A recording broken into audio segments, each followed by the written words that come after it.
Hi friends, good morning all of you. Dear friends, आज हम class 6 की जो एसएसटी की जो बुक है आरबीएससी की, उसका हम 14वां लेसन पढ़ेंगे।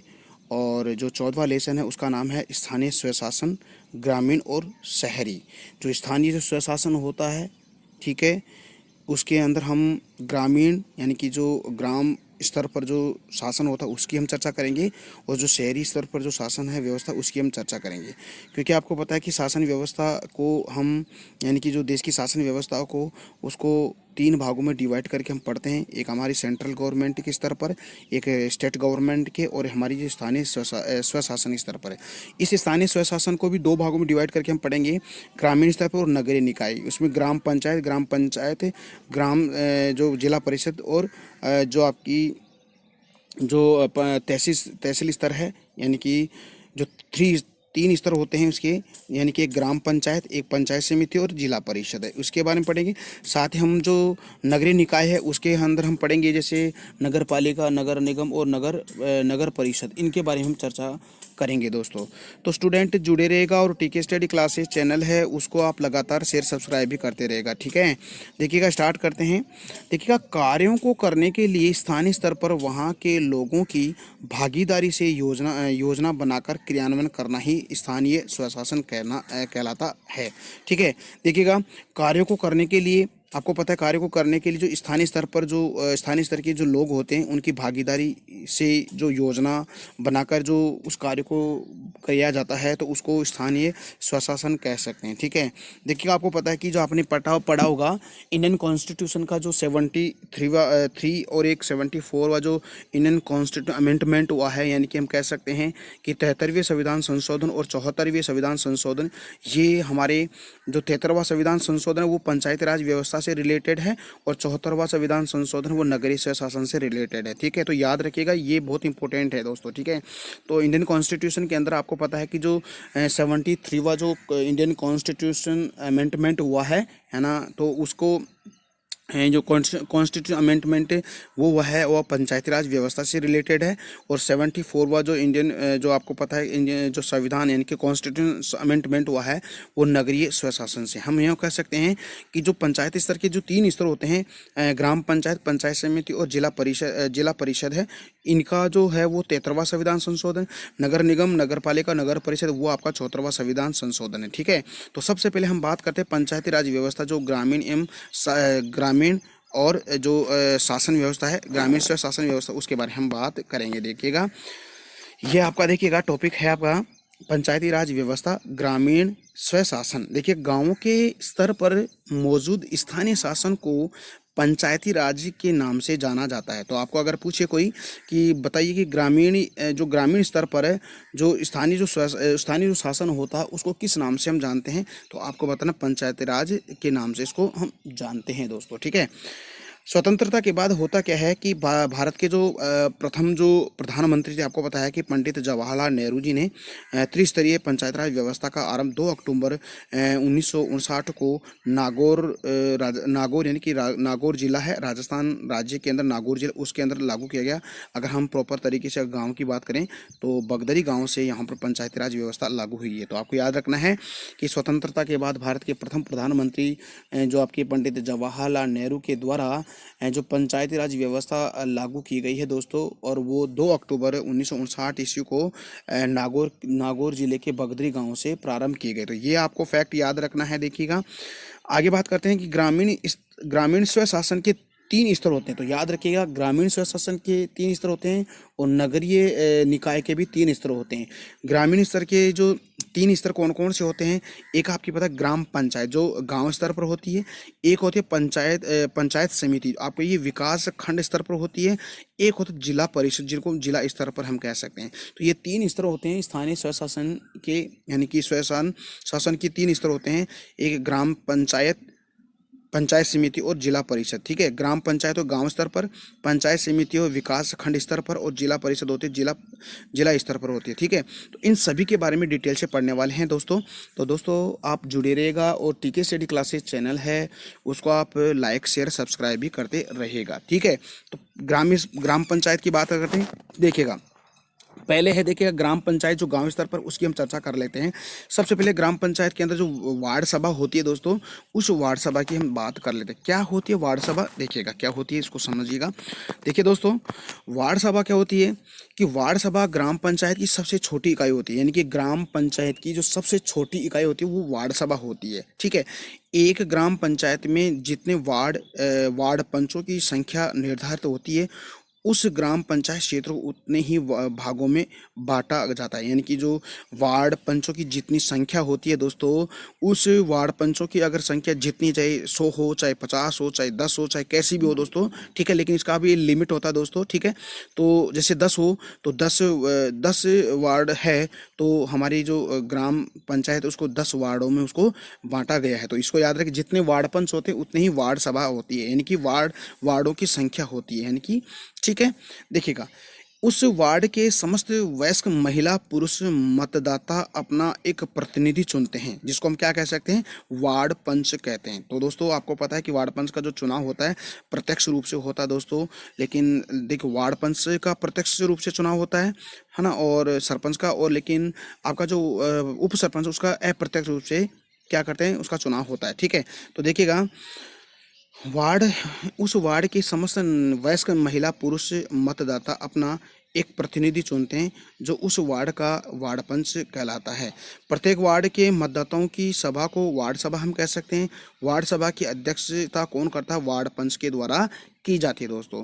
वार्ड सभा के माध्यम से ही वार्ड के विकास की योजनाएं बनाई जाती है तथा लागू करवाने के लिए प्रस्ताव ग्राम पंचायत से भेजे जाते हैं। जो वार्ड पंच है वो अपने वार्ड के अंदर जो विभिन्न प्रकार की योजनाएं लागू करता है, और लागू करवाने के लिए दोस्तों वह ग्राम पंचायत के पास अपना प्रस्ताव क्या करता है, भेजता है दोस्तों। ठीक है, तो याद रखिएगा। देखिएगा, दूसरा हो गया, सॉरी, हाँ, देखिएगा दूसरा हो गया, दूसरे वार्ड सभा के बाद में हो गया ग्राम सभा। देखिए ग्राम सभा होती क्या है, किसी ग्राम पंचायत क्षेत्र की मतदाता सूची में दर्ज मतदाताओं की सभा को हम ग्राम सभा कहते हैं। देखिए ग्राम सभा क्या होती है कि हमारी जो ग्राम पंचायत है, ग्राम पंचायत क्षेत्र में जो मतदाता एक सूची होती है दोस्तों, अगर किसी व्यक्ति का मतदाता सूची के अंदर नाम है उसका, तो वो ग्राम सभा के अंदर मतदान कर सकता है। ठीक है, ऐसा स्त्री पुरुष जिसकी उम्र 18 या उससे अधिक हो और जिसका नाम ग्राम की जो मतदाता सूची में दर्ज हो, जिसे हम मतदान करने का अधिकार प्राप्त हो, वह ग्राम सभा का सदस्य होता है दोस्तों। ठीक है, ग्राम सभा की बैठक दोस्तों आपको पता तीन माह में एक बार, एक बार, और अर्थात वर्ष में 4 बार आयोजित होती है दोस्तों। देखिएगा, आपको पता है कि ग्राम सभा की जो बैठक होती है 3 माह में जो एक बार, और वैसे कितनी 4 बार। कौन कौन सी तारीख को दोस्तों आपको पता है, एक आपका गणतंत्र दिवस यानी कि जो 26 जनवरी है।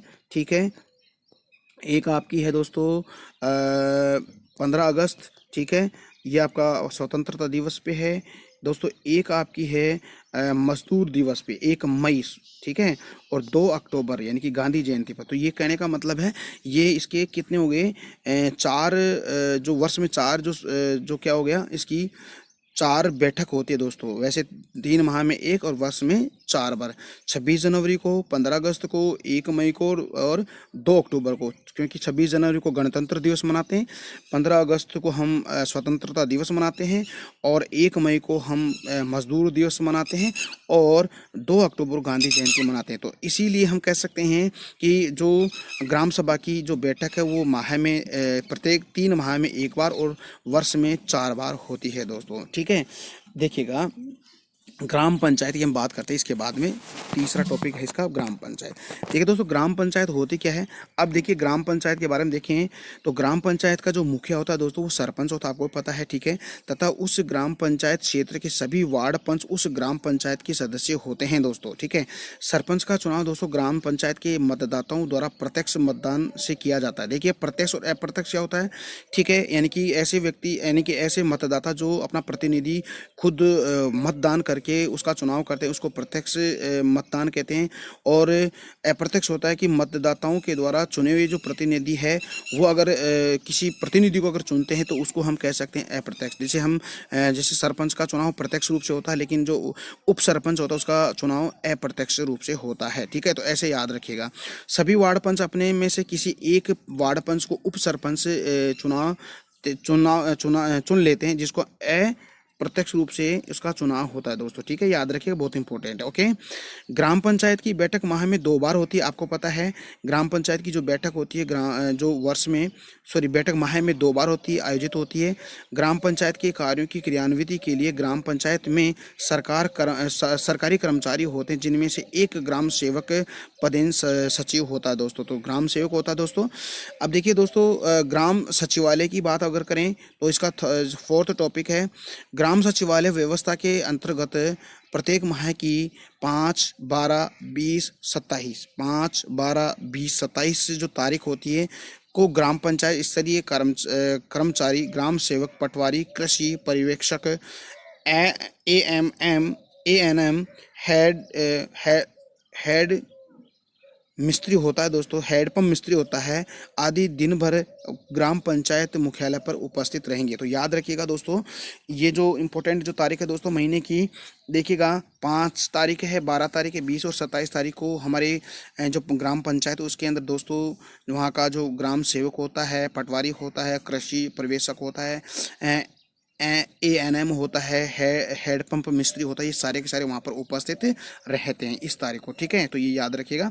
तो ये तो हमने किसके बारे में पढ़ा है दोस्तों?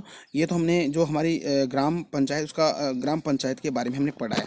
अब देखिए दोस्तों, इसी के अंदर हम बात करते हैं पंचायत समिति, जो सेकंड स्तर होता है। ठीक है, स्थानीय स्वशासन का, वह है पंचायत समिति। अब देखिए पंचायत समिति की हम चर्चा करें। देखिए राजस्थान में कितने जिले हैं दोस्तों? 33 जिले हैं, अर्थात हम प्रत्येक जिले के अंदर को विकास खंडों में बांटा गया है। ठीक है, राज्य में प्रत्येक विकास खंड स्तर पर एक पंचायत समिति का गठन किया गया है, बहुत इंपॉर्टेंट है, इसको भी याद रखिएगा। ठीक है, देखिएगा विकास खंड में शामिल सभी ग्राम पंचायतों को मिलाकर पंचायत समिति का गठन किया गया, यानी कि विकास खंडों को सभी को मिलाकर, ग्राम पंचायतों को मिलाकर दोस्तों आपको पता है एक पंचायत समिति बनाई गई है। ठीक है, पंचायत समिति का मुखिया उसको हम कह सकते हैं प्रधान कहते हैं, बहुत इंपॉर्टेंट है। पंचायत समिति के मुखिया को हम कह सकते हैं प्रधान। अगर आपसे पूछे ग्राम पंचायत के मुखिया को कह सकते हैं हम सरपंच। तो पंचायत समिति के मुखिया को प्रधान कहते हैं और ग्राम पंचायत के मुखिया को हम क्या कहते हैं? सरपंच कहते हैं। तो याद रखिएगा। देखिए प्रत्येक पंचायत समिति क्षेत्र को वार्डों में विभाजित किया गया। जिस तरह हम ग्राम पंचायत है उसको प्रत्येक वार्ड में बांटा गया, ऐसे ही ग्राम पंचायत को वार्डों में बांटा गया, वैसे पंचायत समिति को भी कुछ वार्डों में विभाजित किया गया है। प्रत्येक वार्ड के मतदाता अपने एक प्रतिनिधि का निर्वाचन करते हैं, जिसको हम क्या कह सकते हैं? पंचायत समिति सदस्य हम कह सकते हैं। ठीक है, ये सदस्य अपने में से किसी एक सदस्य को प्रधान और उप प्रधान, यानी एक सदस्य को उप प्रधान क्या करते हैं? निर्वाचित करते हैं। ठीक है, जैसे ग्राम पंचायत की जो सदस्य है तो उसमें एक तो सरपंच और कुछ वार्ड, एक उप सरपंच और वार्ड पंच नियुक्त किए जाते हैं। नियुक्त नहीं किए जाते, बिल्कुल निर्वाचित उनको किया जाता है चुनाव के माध्यम से। ठीक है, तो ये सदस्य अपने में से किसी एक सदस्य को प्रधान और एक सदस्य को उप प्रधान निर्वाचित करते हैं। ठीक है, तो विधानसभा सदस्य और सभी ग्राम पंचायतों के सरपंच पंचायत समिति के सदस्य होते हैं। तो याद रखिएगा, बहुत इंपॉर्टेंट है कि विधानसभा सदस्य होते हैं दोस्तों। जैसे राजस्थान के अंदर 200 विधानसभा क्षेत्र हैं, यानी कि 200 एमएलए हैं। तो ये सारे के सारे 200 के 200 एमएलए हैं, वो सभी है वो क्या है? विधानसभा और सभी ग्राम पंचायतों की जो सरपंच वो पंचायत समिति क्या होते हैं? सदस्य होते हैं। ठीक है, तो याद रखिए। तो ये हो गया आपके जो क्या हो गया, ये आपकी पंचायत समिति हो गई। अब देखिए जिला परिषद की हम बात करते हैं। देखिए जिला परिषद की अगर चर्चा करें दोस्तों, तो जिला परिषद क्या है कि पंचायती राज व्यवस्था की तीसरी और सर्वोच्च इकाई होती है। आपको पता है, हमने पढ़ा ग्राम पंचायत, पंचायत समिति, अब पढ़ रहे हैं हम जिला परिषद। और ये पंचायत राज व्यवस्था की तीसरी और सबसे इम्पोर्टेंट और सर्वोच्च इकाई उसको हम मानते हैं दोस्तों। इसके साथ ही आगे की अगर बात करें तो एक जिले की सभी पंचायत समितियों को मिलाकर उस जिले की जिला परिषद का गठन किया गया है। उसका क्या किया है? जिला परिषद का गठन किया गया है। ठीक है, यानी कि हम कह सकते हैं पंचायत समितियों को मिलाकर, ठीक है, उसको मिलाकर हम जिला परिषद का गठन किया गया है। ठीक है, देखिए, ग्राम पंचायतों को मिलाकर पंचायत समिति बनाई गई है और पंचायत समितियों को मिलाकर एक जिला परिषद बनाई गई। ठीक है, जिला परिषद का कार्यालय आपको पता है जिला मुख्यालय पर ही होता है दोस्तों, बिल्कुल जिला मुख्यालय पे है। जिला परिषद के प्रत्येक वार्ड के मतदाता अपने एक प्रतिनिधि का निर्वाचन करते हैं जो जिला परिषद का सदस्य होता है। ठीक है, तीसरी अगली बात अगर करें, इन सदस्यों में से एक जिला प्रमुख होता है और एक उप जिला प्रमुख भी होता है। जैसे हम ग्राम पंचायत है, उसमें सरपंच और एक उप सरपंच और वार्ड पंच। ऐसे ही पंचायत समिति में एक प्रधान और एक उप प्रधान। ऐसे ही जिला परिषद में एक जिला प्रमुख है, एक उप जिला प्रमुख है। ऐसे आपको याद रखना है। ठीक है, बात करते हैं आगे। विधानसभा, लोकसभा, राज्यसभा और जिले की समस्त पंचायत समितियों के प्रधान भी इनका जिला परिषद के सदस्य होते हैं। देखिएगा, आपको पता है कि जो ग्राम पंचायत है, ग्राम पंचायत के सदस्य कौन होते हैं? जैसे ग्राम पंचायत के अंदर सरपंच आ गया, उप सरपंच आ गया, वार्ड पंच आ गया और जिसके जिसके मतदाता सूची में जिनका नाम हो, वो सारे के सारे सदस्य होते हैं। इसके साथ ही हम कह सकते हैं कि जो पंचायत समिति उसके अंदर कौन कौन आ गए, यानी कि समझ ग्राम पंचायत आ गई। ठीक है, और ग्राम पंचायत की जो कौन कहने का मतलब है, जो सरपंच आगे सदस्य हैं, तो इस सरपंच इसके सदस्य, और जो राज्य के जो जिले के जो एमएलए होते हैं। ठीक है, जो विधानसभा क्षेत्र है, विधानसभा क्षेत्र की जो एमएलए है, विधायक है, वो इसके सदस्य हो गए। ऐसे हम कह सकते हैं जिला जिला परिषद के अंदर कौन कौन इसके सदस्य होते हैं। एक विधानसभा, लोकसभा, राज्यसभा, जिले की समस्त पंचायत समिति की जो प्रधान होते हैं, वो सारे के सारे जिला परिषद के सदस्य होते हैं। जिला परिषद का दोस्तों मुखिया कौन होता है? जिला परिषद का मुखिया जिला प्रमुख होता है। जैसे हम ग्राम पंचायत का मुखिया सरपंच होता है, पंचायत समिति का मुखिया प्रधान होता है, और ऐसे ही जिला परिषद का मुखिया जिला प्रमुख होता है दोस्तों। जिला परिषद ग्राम पंचायत एवं राज्य सरकार के बीच की क्या होती है दोस्तों? कड़ी होती है। यानी कि जिला परिषद और ग्राम पंचायत है, यानी कि जिला परिषद ग्राम पंचायत एवं राज्य के बीच की कड़ी होती है आपकी जिला परिषद होती है। ठीक है, देखिए अब देखिएगा, पंचायती राज व्यवस्था नगरीय स्तर पर हम देखते हैं। यानी कि हम देखिए, अभी तो हमने पढ़ा है स्थानीय स्वशासन की। ठीक है, और जो ग्रामीण स्तर पर है, अब देखिए नगरीय स्तर पर इसके 3 स्तर होते हैं।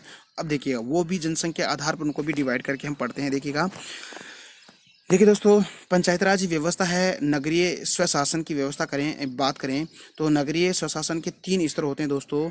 3 स्तर कौन कौन से होते हैं आपको पता है? एक नगर पालिका होती है, एक नगर परिषद होती है, एक नगर निगम होती है। नगर पालिका के अंदर दोस्तों जनसंख्या कितनी होनी चाहिए? 20,000 से लेकर 1 लाख तक की जनसंख्या होती है, उसको हम नगर पालिका के अंदर उसको शामिल किया जाता है। जिसकी 1 लाख से 5 लाख से कम, यानी कि 1 लाख से अधिक और 5 लाख से कम जनसंख्या होती है, उसको नगर परिषद के अंदर शामिल किया जाता है। साथ ही 5 लाख या उससे अधिक की जितनी भी जनसंख्या होती है राज्य के अंदर, ठीक है, तो उसको नगर निगम में डिवाइड किया, जिले के अंदर नगर निगम में डिवाइड किया गया है। तो ये 3 स्तर हो गए, नगर पालिका, नगर परिषद और नगर निगम। नगर पालिका में 20,000 से लेकर 1 लाख से कम जनसंख्या, 1 लाख से लेकर 5 लाख तक जो जनसंख्या होती है वो नगर परिषद में होती है, और 5 लाख से लेकर उससे अधिक होती है वो नगर निगम होता है। ठीक है, देखिएगा, बात करते हैं आगे। नगर पालिका, नगर परिषद और नगर निगम को वार्डों में विभाजित किया गया है दोस्तों, बिल्कुल सही बात है। प्रत्येक वार्ड के मतदाता अपने एक प्रतिनिधि का निर्वाचन करते हैं, जो उसको हम क्या करते हैं? पार्षद कहते हैं। यानी कि जो वार्डों में डिवाइड किया है उनको, तो उनका जो वार्ड के अंदर जो एक प्रतिनिधि चुनते हैं, उसको प्रतिनिधि को हम क्या कहते हैं? पार्षद कहते हैं। ठीक है, लोकसभा और विधानसभा के सदस्य इनके सदस्य होते हैं दोस्तों। निर्वाचित पार्षद अपने में से ही किसी एक पार्षद को अपना मुखिया और एक को उप मुखिया चुनते हैं दोस्तों। जैसे हम कह सकते हैं, तो नगर पालिका का जो मुखिया होता है उसको हम अध्यक्ष कहते हैं। ठीक है, बहुत इंपॉर्टेंट बात है। नगर पालिका का अध्यक्ष होता है, नगर परिषद का होता है सभापति होता है, और नगर निगम का होता है दोस्तों उसको मेयर या महापौर भी हम कह सकते हैं। इनको आप याद रखिएगा, बहुत इंपॉर्टेंट है। एक बार फिर से देखिएगा, ग्राम पंचायत का मुखिया होता है सरपंच, पंचायत समिति का मुखिया होता है प्रधान, और जिला परिषद का मुखिया जिला प्रमुख, नगर पालिका का मुखिया होता है आपका अध्यक्ष, उसको नगर परिषद का मुखिया होता है सभापति, और नगर निगम के मुखिया होता है दोस्तों आपका मेयर और महापौर। ठीक है, और इन सब का जो ड्यूरेशन होता है, कार्यकाल होता है दोस्तों, वो होता है 5 वर्ष का कार्यकाल होता है। ठीक है दोस्तों, तो दोस्तों ये चीज़ें आपको समझ में आ रही है? ठीक है, तो दोस्तों आप लगातार मेरे साथ जुड़े रहेगा, और टीके स्टडी क्लासेस चैनल है उसको आप लगातार शेयर सब्सक्राइब भी करते रहेगा। ठीक है, स्टार्ट करते हैं आगे। देखिए दोस्तों, मनोनीत क्या होता है? आप बताओ मनोनीत क्या है? यानी कि पदाधिकारी द्वारा नियुक्त किया गया, यानी कि पदाधिकारी द्वारा नियुक्त किया गया उसको मनोनीत कहते हैं। विकेंद्रीकरण क्या होता है? विकेंद्रीकरण का होता है दोस्तों शक्तियों का विभाजन करना होता है, डिवाइडेशन करना, तो उसको विकेंद्रीकरण कहते हैं। देखिएगा क्या है, प्रकार्य साधनों और निर्णय लेने की शक्ति में निचले स्तर में जनतांत्रिक निर्वाचन शक्तियों को हस्तांतरित करना ही क्या होता है? विकेंद्रीकरण यानी शक्तियों का डिवाइडेशन। निर्वाचन होता क्या? मतदाता द्वारा चुना गया प्रतिनिधि, यानी कि मतदाता के द्वारा चुना गया जो प्रतिनिधि तो होता है उसको हम निर्वाचित कहते हैं। ठीक है, देखिए दोस्तों, स्थानीय स्थानीय ग्रामीण स्व शासन की इकाई ग्राम पंचायत। ठीक है, स्थानीय ग्रामीण स्व शासन की इकाई होती है ग्राम पंचायत होती है। ग्राम पंचायत के वार्ड के मतदाताओं का प्रतिनिधित्व होता है वार्ड पंच होता है। स्थानीय नगरीय स्व शासन की इकाई होती है दोस्तों, स्थानीय नगरीय निकाय की 3 होती है, नगर पालिका, नगर निगम और नगर पालिका, नगर निगम और नगर परिषद है। ऐसे ही देखिएगा, अभी मैंने आपको बताया था कि ग्राम पंचायत का जो मुखिया होता है उसको हम क्या कहते हैं? सरपंच कहते हैं। पंचायत समिति के मुखिया को हम कहते हैं प्रधान कहते हैं। जिला परिषद की जो मुखिया होता है उसको जिला प्रमुख कहते हैं। नगर पालिका का जो मुखिया होता है उसको अध्यक्ष कहते हैं। नगर परिषद का जो अध्यक्ष होता है उसको हम क्या कहते हैं? क्या कहते हैं? सभापति कहते हैं। और नगर निगम का मुखिया होता है उसको मेयर या महापौर कहते हैं दोस्तों। तो दोस्तों, आज हमने बहुत ही इम्पोर्टेंट जो लेसन है, और लेसन का नाम आपको पता है दोस्तों, जो आपका जो स्थानीय स्वशासन है, स्थानीय स्वशासन ग्रामीण और शहरी निकाय के बारे में हमने बहुत ही डिटेल से पढ़ा है। तो आज का वीडियो कैसा लगा दोस्तों? उम्मीद करता हूँ कि आज का वीडियो आपको बहुत अच्छा लगा है। अगर आपको अच्छा लगा तो दोस्तों अपना जो टीके स्टडी क्लासेस चैनल है उसको आप लाइक शेयर सब्सक्राइब भी करते रहेगा। तो दोस्तों हम कल मिलते हैं, एक नया चैप्टर आपके सामने लेकर आएंगे और बहुत ही बेहतरीन तरीके से उससे हम आपसे चर्चा करेंगे। तो स्टूडेंट जुड़े रहेगा, और टीके स्टडी क्लासेस चैनल है उसको आप लगातार शेयर सब्सक्राइब भी करते रहेगा। तो दोस्तों हम कल मिलते हैं एक नए टॉपिक के साथ, तब तक के लिए मेरे को इजाज़त दीजिएगा दोस्तों। जय हिंद, जय भारत।